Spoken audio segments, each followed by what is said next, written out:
in my city. But dito, alam mo yung mga sastre, dyan sa Paranaque hanggang Cavite, yung mga tiloring dyan, ang negosyo lang yan involved. Boy Scout, teachers uniform, Girl Scouts, naghahabol yan sila ng mga kontrata. And they are just the stores that you find along the way until Cavite. They group together during times of ganito, may ASEAN, and they look for a person to represent them. This is not no offense intended, but usually they look for beautiful women, young, who would do the talking, arrangement, you know, because it's the reality of life. The beautiful women gets the attention always. Tapos, pag na-deliver na nila, nasukatan na, pabalik-balikin ninyo. And right there in Malacanang, it happened. So I will fire the lady, whoever was connected with it, as I have fired everybody else. A cabinet member for buying an 18 million truck in Austria. That was not our contract. It was contract of the previous administration. 14 of those 18 million were already delivered. This cabinet member was, I was informed about, and I said his legal office to stop it. You know what? You can just write ahead. Travel there, sign something for another tranche of delivery. So right there, right in the cabinet meeting, I said, were you able to read the opinion of your own law office? He said no. But Sunny Dominguez was already passing to me yung sa iPhone. So I was reading it while I was talking to him. So, putang ina mo, you're fired. You're lying. And so I fired him. Go out of this office. I do not want to see your face again.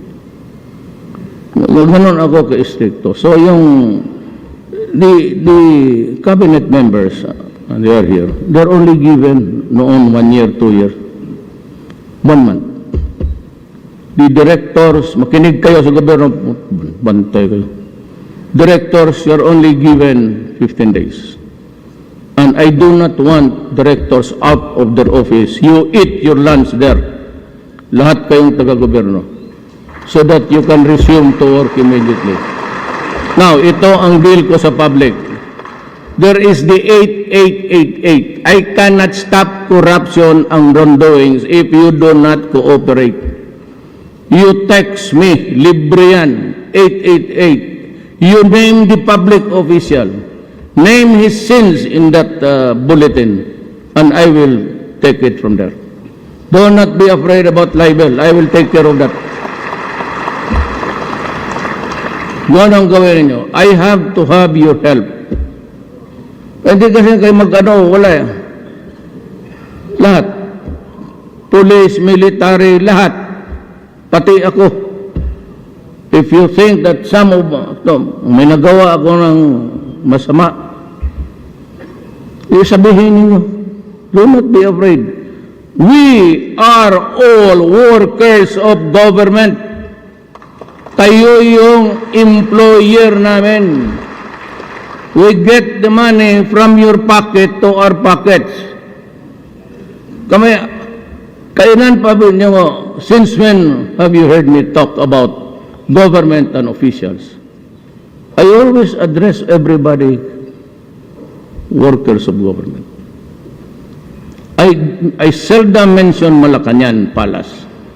It is not a palace. It is just a house of wood. So why should I call it a palace? Give me something like the European style. Yeah, I just called it office. Palas-palas ka dyan eh.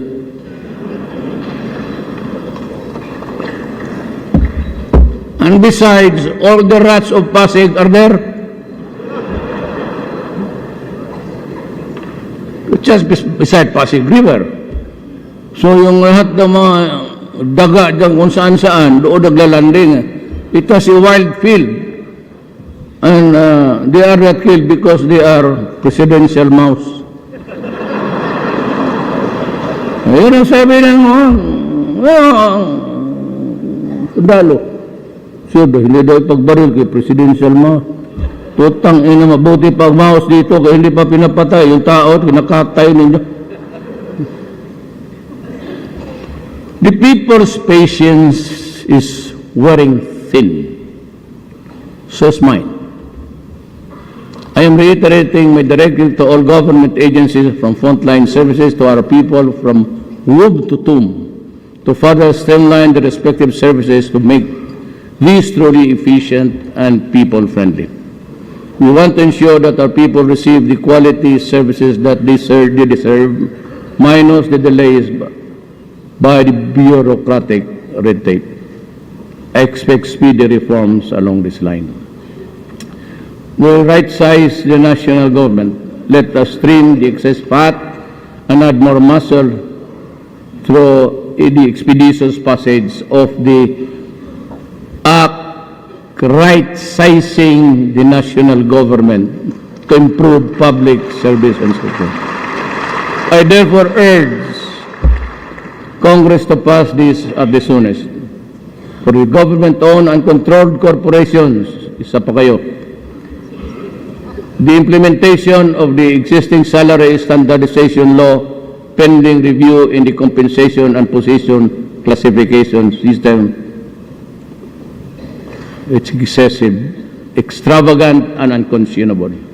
Salaries and allowances, incentives, benefits, and bonuses across the government-owned or controlled corporations at this time increases will have to pass by my office. And I am not inclined to increase your allowances, bonuses, and salaries at this time. Wala. You cannot do it on your own. You have to direct it to the Executive Secretary. And I'll just tell you, I am not inclined to give increases right now. Maybe 7 years from now, when Drilon makes it to the presidency. I also appeal to the Supreme Court to seriously consider the national interest and our development goals before issuing TROs and injunctions and critical government projects and cases involving government assets. I am just a co-worker also, ladies and gentlemen. May I be allowed to be also just as frank?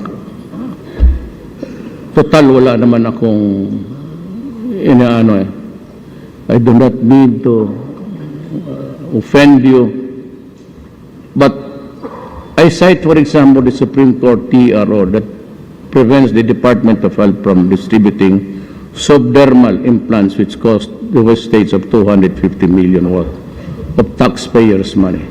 I also note that since its issuance 2 years ago, this TRO has impaired the government's ability to fully implement responsibly planning and family planning and methods in the RH law.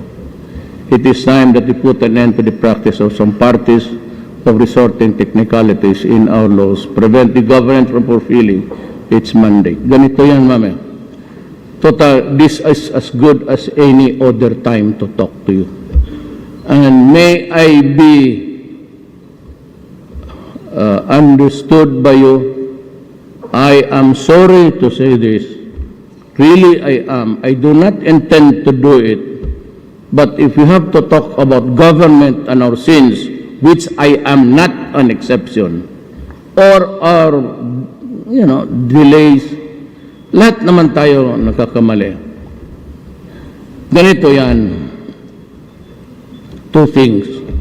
Wala na talaga akong panahon. I'll just say, I don't know if I can make another SONA again in the future. It's not for me to tell.